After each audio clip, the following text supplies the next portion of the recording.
ഓർഗനൈസേഷനിൽ വരികയാണ് ഈ കുട്ടിയുടെ ഒരു പ്രശ്നമായിട്ട്. സുമയ്ക്ക് നീതി ലഭിക്കാൻ വേണ്ടി ഞങ്ങൾ മുട്ടാത്ത വാതിലുകളില്ല, കാണാത്ത പോലീസ് ഓഫീസർമാരില്ല. പക്ഷേ അപ്പോഴാണ് മോസ്റ്റ് വാണ്ടഡ് എന്ന പ്രോഗ്രാമിനെ പറ്റി അറിഞ്ഞത്. എന്താ കുട്ടി പ്രശ്നം?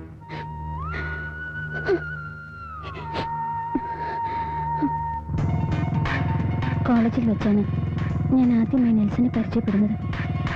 സുന്ദരൻ, നന്നായി പെരുമാറാൻ അറിയുന്നവൻ. പരിചയപ്പെടൽ പ്രേമത്തിലേക്ക് വഴിപിടിച്ചു.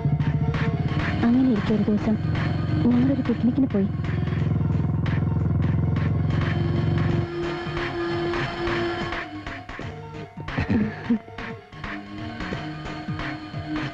എന്റെ പെണ്ണുമൊത്ത് കുറച്ചുനേരം സ്വസ്ഥമായിട്ടിരിക്കാൻ ഞാൻ കണ്ടെത്തിയ സ്ഥലം എങ്ങനെയുണ്ട്? കൊള്ളാം.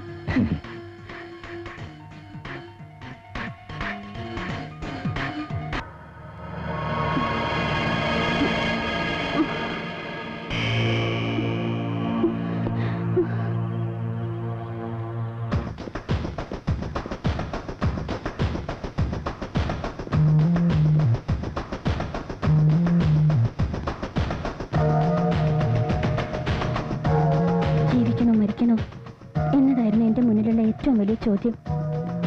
ആത്മഹത്യ ചെയ്യാൻ ഭയമായിരുന്നു. അതുകൊണ്ട് ഞാൻ മരിച്ച് ജീവിക്കാൻ തന്നെ തീരുമാനിച്ചു. സംഭവിച്ചതെല്ലാം ആരോടും പറയാതെ എന്റെ മനസ്സിൽ തന്നെ കുഴിച്ചിട്ടു. പക്ഷെ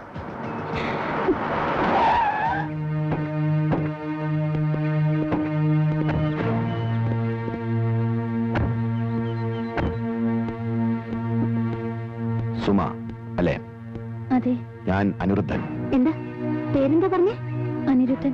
കുട്ടിയോട് പേഴ്സണൽ ആയിട്ട് കുറച്ച് കാര്യങ്ങൾ സംസാരിക്കാനുണ്ട്. ഞാൻ നടക്കട്ടെ. സ്ലീപ്പിംഗ് ബ്യൂട്ടി ഞാൻ പ്രൊഡ്യൂസ് ചെയ്ത ഏറ്റവും പുതിയ കാസറ്റാണ്. ഒന്ന് കാണുന്നോ? ഞാൻ ഇതിൽ കാണണം. ഇതിലെ നായിക സുമയാണ്, നായകൻ നെൽസണും, 1-2 സഹനടന്മാർ വേറെയുമുണ്ട്. ആ സോഫ്റ്റ് ഡ്രിങ്ക് ലഹരിയിൽ ഇങ്ങനെ ഒരു പ്രൊഡക്ഷൻ നടന്നത് കുട്ടി അറിഞ്ഞില്ലെന്നേ ഉള്ളൂ. എന്റെ അടുത്ത പ്രോജക്റ്റ് കാടുകളിൽ വെച്ച് പിക്ചറൈസ് ചെയ്യുന്നു.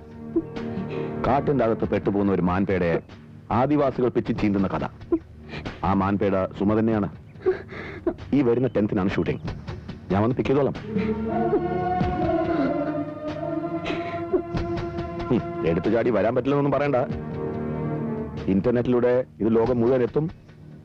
ജീവിക്കാൻ ആശയുണ്ടെങ്കിൽ എന്നെ അനുസരിച്ചേ പറ്റൂ. Because you are trapped. അയാളുടെ ഭീഷണിക്ക് ഞാൻ വഴങ്ങിയില്ല. ഇനി ഒരു ചതിയിൽ കൂടി പെടാൻ എനിക്ക് വയ്യായിരുന്നു. പക്ഷെ അവരെന്നെ നിരന്തരം വേട്ടയാടുകയാണ്. ഹൗസ് ബോട്ടിലെ ആ രാത്രി ലോകമെമ്പാടും കണ്ടു കഴിഞ്ഞത്രേ. ഇപ്പോഴെനിക്ക് മരണത്തെ ഭയമില്ല. ഈ വൃത്തികെട്ട ലോകത്ത് ജീവിക്കുന്നതിനും എളുപ്പം മരിക്കുന്നതാണ്. പക്ഷെ ഞാനെങ്ങനെ മരിക്കാൻ പാടില്ല. എന്റെ അനുഭവം ലോകത്തൊരു പെൺകുട്ടിക്ക് ഉണ്ടാവരുത്. ചരിത്രത്തെ വിൽപ്പന ചിലക്കാക്കുന്ന എല്ലാ പുരുഷന്മാരോടും എനിക്ക് എന്റെ ജീവിതം കൊണ്ട് പകരം വീട്ടണം. കുട്ടി സ്നേഹിച്ച നെൽസൺ ഇപ്പൊ എവിടെ ഉണ്ടാവും? ഞങ്ങളുടെ കോളേജിൽ പുതിയൊരു ഇരക്കായി വല വിരിച്ച് അയാൾ അവിടെ തന്നെ കാണും. നിന്റെ പിടിവാശിക്ക് ഒരു മാറ്റവും ഇല്ല അല്ലടി?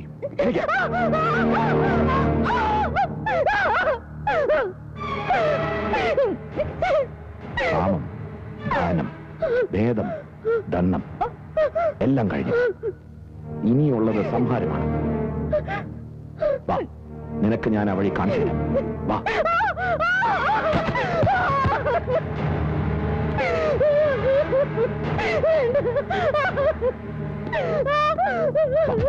വാ.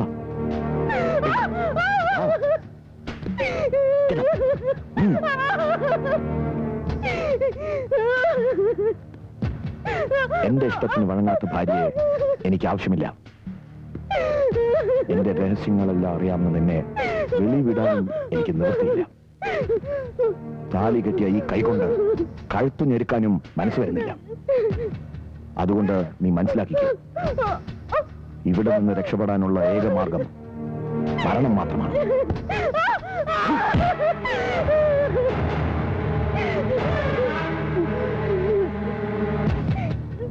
ഏത് വഴി വേണമെങ്കിലും നിനക്ക് തിരഞ്ഞെടുക്കാം. ദാ കണ്ടോ, ആ നോബൊന്ന് തിരിച്ചിട്ട് തീപ്പെട്ടി ഉറച്ചാ മതി. അല്ലെങ്കിൽ ദാ മുകളിൽ ഫാനുണ്ട്. ബെഡ്ഷീറ്റിന് നല്ല ഉറപ്പാ. പൊട്ടി താഴെ വീഴുന്ന പേടിക്കണ്ട. അതുമല്ലെങ്കിൽ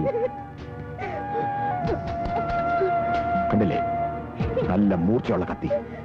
യെസ്. മരണം തിരഞ്ഞെടുക്കാൻ നിനക്ക് ഇഷ്ടമുള്ള മാർഗം വേണമെങ്കിൽ പറഞ്ഞു. എന്റെ സിന്ധുമോൾക്ക് വേണ്ടി അനിയേട്ടൻ അതും ഒരുക്കി തരാം. പക്ഷേ ഒരു കാര്യം മാത്രം എനിക്ക് നിർബന്ധമാണ്. ഇന്ന് സൂര്യൻ അസ്തമിക്കുന്നതിന് മുമ്പ് അത് നടന്നിരിക്കും.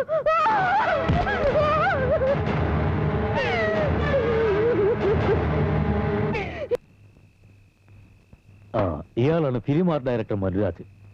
4 തവണ മികച്ച കലാസംവിധാനത്തിന് സ്റ്റേറ്റ് അവാർഡ് മേടിച്ച ആളാണ്. അനിരുദ്ധന്റെ വീട് ആൾതാമസമില്ലാത്ത പഴയ വീടാക്കി മാറ്റാൻ ഇയാൾ ഒരുപാട് പാടുപെട്ടു.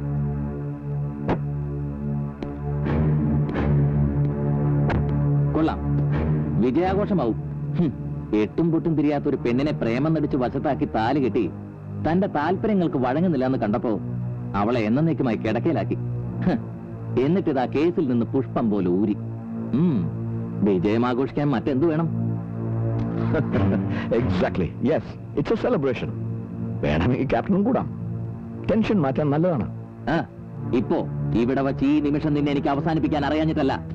എന്റെ പെങ്ങക്ക് കിടക്ക് വിട്ട് ജീവിതമില്ലെന്ന് മനസ്സിലാക്കിയപ്പോഴേ എനിക്കിതാകാമായിരുന്നു. പക്ഷേ മരണം നിനക്കൊരു രക്ഷപ്പെടലാകും. മാധ്യമങ്ങൾ നിന്റെ മരണം ഒരു മഹാസംഭവമാക്കി മാറ്റും. നിന്നെ മഹാപുരുഷനാക്കി വാഴ്ത്തും. ഇനിയും അനിരുദ്ധമാരുണ്ടാവാൻ സാഹചര്യം ഉണ്ടാവും. അതുണ്ടാവരുത്. സമൂഹത്തിന്റെ മുന്നിൽ നീ അണിഞ്ഞിരിക്കുന്ന മാന്യതയുടെ മുഖം മൂടി പിച്ച് ചീന്തപ്പെടുന്ന ആ നിമിഷം, അന്ന് ഞാൻ നിന്റെ മുന്നിലെത്തും, നിന്റെ മരണത്തിന്റെ ദൂതുമായി. അതുവരെ നിന്റെ ആയുസിന് ഞാൻ കനിഞ്ഞു നൽകുന്ന എക്സ്റ്റൻഷനാണിത്. Come on, celebrate it. വെറുതെ മാന്യന്മാരുടെ വീട്ടിൽ വന്ന് അനാവശ്യം പറയരുത്. തൂക്കിയെടുത്ത് അകത്തിടുന്നു. ചേട്ടേ, ഇവൻ വച്ചു നീട്ടുന്ന ഉച്ചിഷ്ടം നിന്നിട്ട് എന്റെ നേരെ കുറയ്ക്കുന്നോ?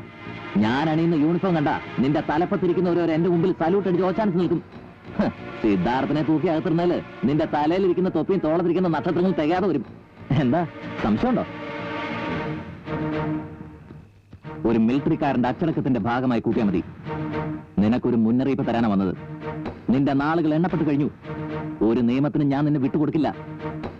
എന്റെ സിന്ധുവിന്റെ കണ്ണിൽ നിന്നൊഴുകുന്ന ഓരോ തുള്ളിക്കും നിന്നെ കൊണ്ട് ഞാൻ കണക്ക് പറയിക്കും. ഓർത്തു. അങ്ങനെ പോയാലോ? മാറി നിൽക്കാം.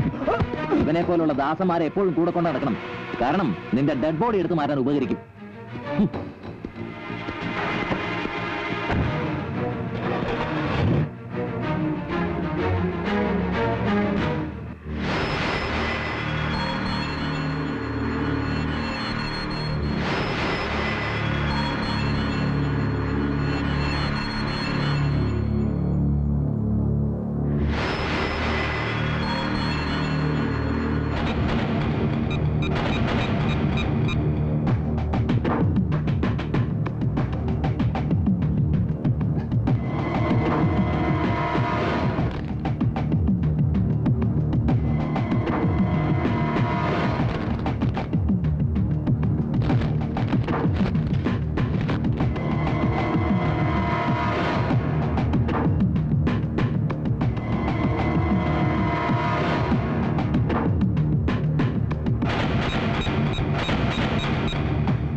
അതിനുശേഷം അവരെന്നെ നിരന്തരം വേട്ടയാടുകയായിരുന്നു.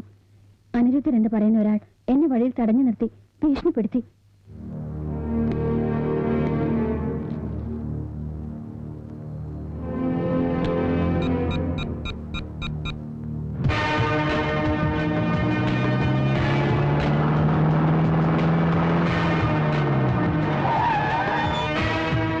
എവിടാ തന്നെ മോള്? വിളിക്കോളെ.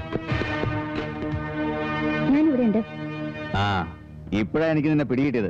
നിന്നെ ലേടി 4 മാസം മുമ്പ് ഒരു മാരുതി വാനി ഉടുതുണിയില്ലാതെ ഞാൻ പൊക്കിയത്. 5-6 ചെറുപ്പക്കാര് പിള്ളേരും ഉണ്ടായിരുന്നല്ലോ കൂടെ, അല്ലേ? സാറ് വീട്ടിൽ കയറി ഒന്ന് അനാവശ്യം പറയരുത്. സഹായിച്ചില്ലെങ്കിലും വേണ്ടില്ല, ഉപദ്രവിക്കാതിരുന്നാ മതി. വീട്ടിൽ മോളെ വെച്ച് ബിസിനസ് നടത്തിയിട്ടൊന്ന് കുറയ്ക്കുന്നോ? പിടിച്ച് കേട്ടോ അതിനെ. നടക്കാലോ മക്കളെ. ജീപ്പിലേക്ക് കയറാം.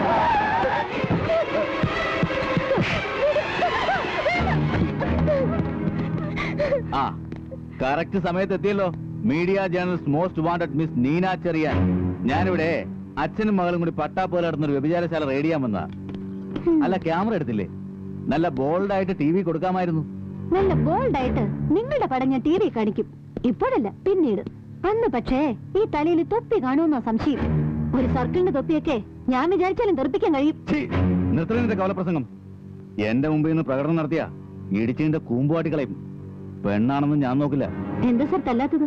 തല്ല് പറ്റില്ലല്ലേ? മീനച്ചെറിയനെ തല്ലാനൊങ്ങുന്ന കൈയൊന്ന് വിറയ്ക്കും. കാരണം ഞാൻ കളിക്കുന്ന പേന കൊണ്ടാ. ലാത്തി കൊണ്ട് കുത്തിയ നോവാത്തിടം പോലും പേന കൊണ്ടൊന്ന് പൂറയ വേദനിക്കും. പോലീസുകാരും പത്രക്കാരും ജനാധിപത്യത്തിന്റെ കാവൽക്കാരാണെന്ന പത്രപ്രവർത്തനത്തിൽ ഞാൻ ആദ്യം പഠിച്ച പാഠം. ഒരു കാവൽക്കാരൻ വഴിപിഴച്ച് ജനാധിപത്യത്തെ ജനങ്ങളുടെ മേളിൽ ആധിപത്യമാക്കി പ്രവർത്തിക്കുമ്പോൾ മറ്റേ കാവൽക്കാരന് അടങ്ങിയിരിക്കാനാവില്ലല്ലോ. അതുകൊണ്ട് ഒരു ചെറിയ വാർണിംഗ് തന്നതാ. പ്രയോജനം ഉണ്ടാവില്ലെന്ന് മനസ്സിലായി. നീ ചെയ്യാവുന്നത് ചെയ്യടി, കാണട്ടെ. ഞാൻ ചെയ്യാൻ പോകുന്നത് എന്താണെന്ന് അറിയണോ നിങ്ങൾക്ക്?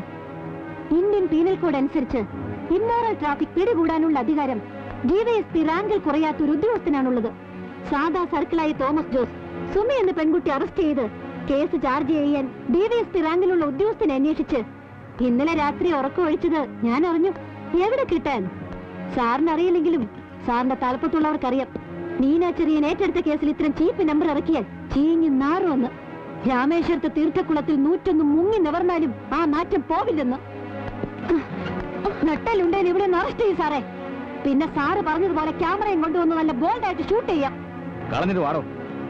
അല്ല സാറേ, അറസ്റ്റ് അറസ്റ്റ് തേങ്ങാ കൊല.